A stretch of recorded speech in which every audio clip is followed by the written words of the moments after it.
Guys, andito pa po kami ngayon sa bukid. Pakita ko lang po sa inyo yung aking lemon. Ayan, marami po siyang bunga. Marami, tatlo lang pala. Ayan po yung bunga ng aking lemon dito. Ayan.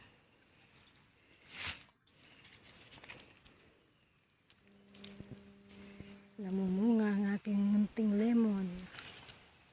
Ayan po guys. Ito pa. Pag may tinanim po talaga, siguradong may aanihin pagdating ng araw.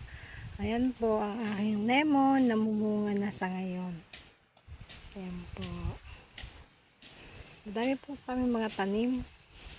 Actually ngayon nga po, tanghali na inabot pa kami dito kasi nagtanim po kami ng prutas at saka niyog dito sa aming taniman kasi sayang naman po kung hindi tataniman.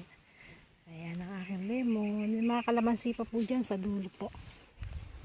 So, thanks for watching guys. Bye!